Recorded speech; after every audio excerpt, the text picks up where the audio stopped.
Graça e paz, queridos irmãos e irmãs. Cadê a xícara? Pega aí, gente. Eu acho melhor primeiro a gente fazer a introdução, porque essa xícara é muito rasa e tem muito café na minha xícara. Você vai derrubar esse negócio. Tá tudo bem.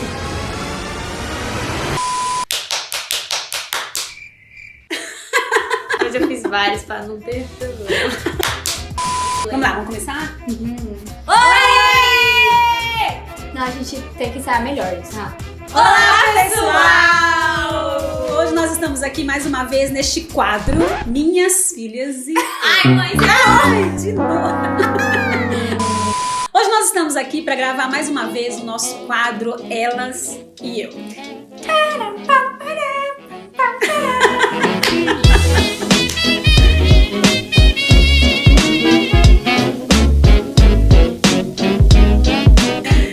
Agora sim eu posso pegar a minha marca de café que a gente não vai dizer qual é, porque a gente não tá recebendo patrocínio. Não, mas assim, aqui na foto a gente tem 3 pessoas, 3 corações, então...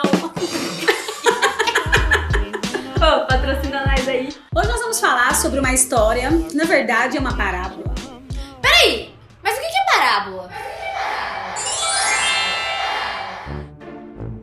Segundo o dicionário, uma parábola é uma comparação desenvolvida em uma história curta, cujos elementos são eventos e fatos da vida cotidiana e na qual se ilustra uma verdade moral ou espiritual. Por exemplo, a parábola do filho pródigo, que é a que a gente está contando aqui. Sim, o dicionário traz exatamente esse exemplo, a parábola do filho pródigo. Jesus utilizava parábolas para explicar verdades complexas de forma simples. Usar parábolas era um método de ensino muito comum no tempo de Jesus. Em seu livro Jesus, o maior psicólogo que já existiu, Mark Baker afirma que Jesus já compreendia uma verdade que a psicologia nos ensina só hoje, que baseamos mais a nossa vida naquilo que acreditamos e sentimos do que no que sabemos.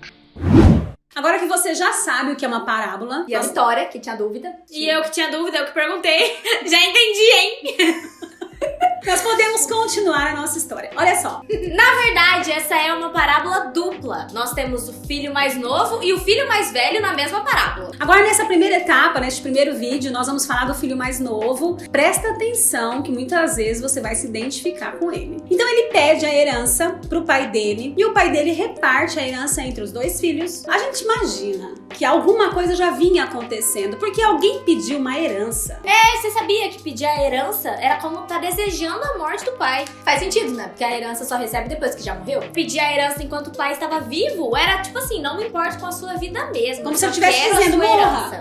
E era algo vergonhoso. Sim. E este menino vai para terras distantes e gasta o dinheiro dele de uma forma irresponsável. A Bíblia diz que gasta até com mulheres. E quando ele gastou todo esse dinheiro, bem naquele período, houve uma grande fome naquela região. É aí que começa já o desenrolar da história. Por quê? Porque ele vai procurar algo para se sustentar. Ele começa a buscar uma saída, porque ele já não tinha mais dinheiro. E uma pessoa deu pra ele um emprego. E na época era como se fosse assim, o emprego mais baixo que tinha. E sempre que alguém não queria ajudar outra pessoa e a pessoa chegasse pedindo alguma coisa, a pessoa falava: vai cuidar dos porcos. Porque normalmente aquela pessoa não ia aceitar o emprego. Mas esse menino aceitou, porque ele tava muito desesperado mesmo. E os porcos eram considerados animais impuros, né? Então era realmente algo muito baixo cuidar dos porcos. O desespero dele era tão grande naquele momento que ele pensa em comer a comida dos porcos. Só que quando ele pensa em comer, algo vem na memória dele. A gente precisa parar aqui e falar algo pra você. Crie memórias na sua família. É muito interessante você criar memórias, porque tudo vai acabar nessa vida. Muitas vezes o dinheiro vai acabar, o cabelo vai cair, o corpo já não vai ser o mesmo, mas as suas memórias vão permanecer. A unha começa a ficar grossa.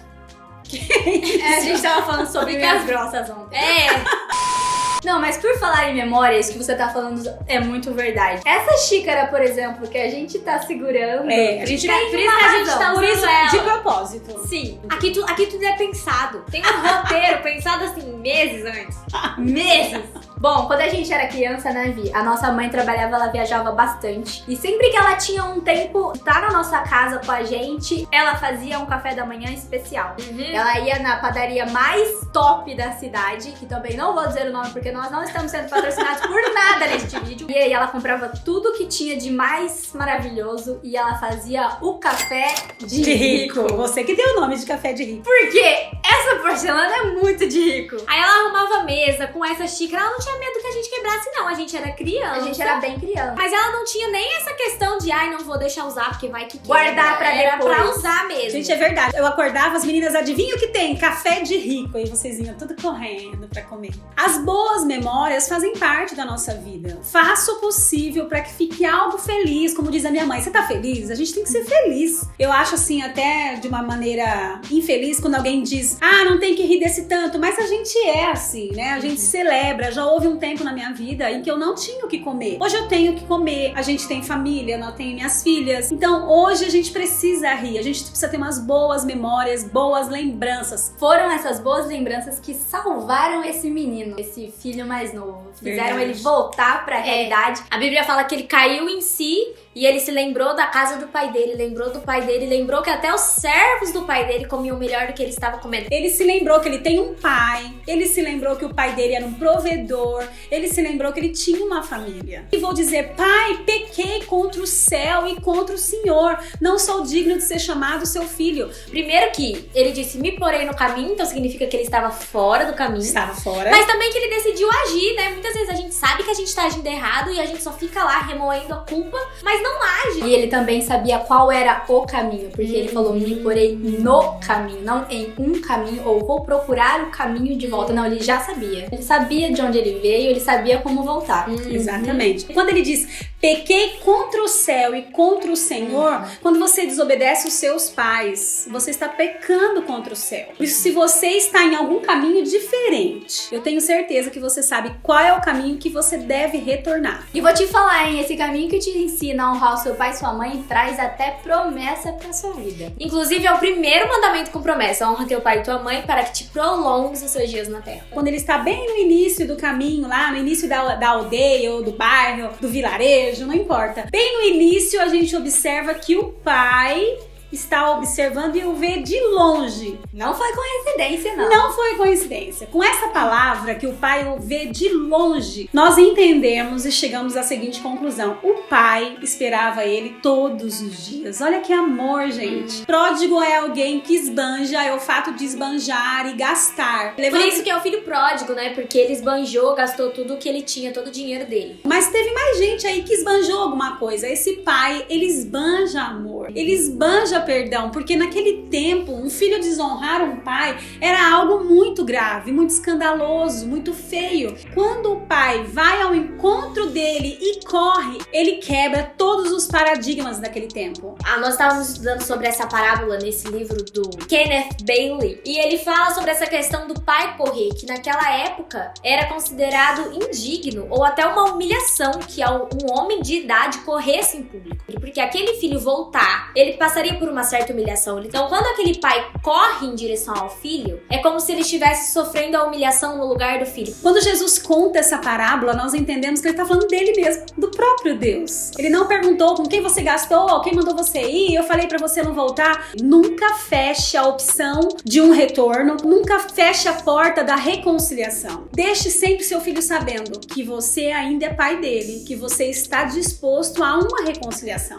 Mas esse pai não parou de ser radical só aí na correria, não. O filho chegou lá, ele já tinha todo um discurso, um teatrinho ensaiado. Quando o filho chegou, a única coisa que ele conseguiu falar foi: pai, pequei contra o céu e contra o Senhor, e o pai dele imediatamente beijou ele. Nisso, o pai dele fez com que ele parasse o discurso dele e não deixou ele se abaixar para beijar as mãos ou os pés. Então ele cortou ali e falou: não, eu te aceito aqui. Para aqui, você ainda é meu filho. Ai, que bonitinho.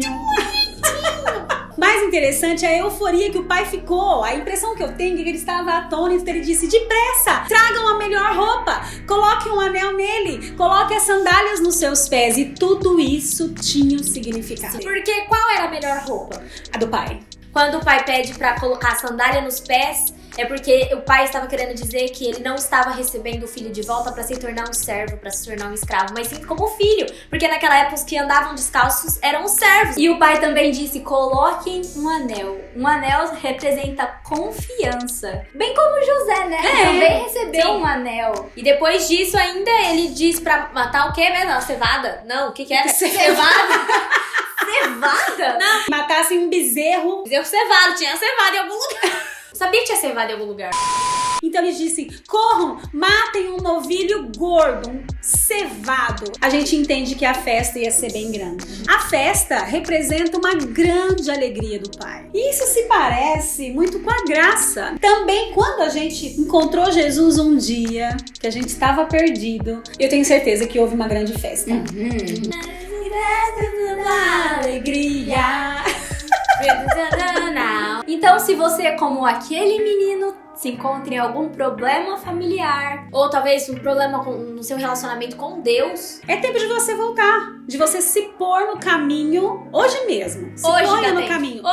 Hoje. Vai lá, se você tá com problema com seu pai, com a sua mãe, resolve. Pensa nas memórias que vocês têm. Não deixe pra amanhã o que você pode resolver hoje. E sem medo, porque o pai tá lá na porta te esperando. Todo feliz. Ele tá te esperando, ele não vai te condenar, você não vai precisar nem dar suas desculpas, as suas respostas. Se você gostou desse vídeo, curte aí pra gente. Curte aí, ou inscreve. compartilha com seus amigos. E na próxima semana nós vamos falar do filho mais velho. É, porque a gente começou o vídeo falando que era uma palavra. Era uma palavra. É difícil falar. Porque a gente começou o vídeo falando que essa era uma parábola dupla. Então ainda falta a gente falar sobre o filho mais velho. Falta a parte 2. então a gente se encontra de novo semana que vem. Tchau!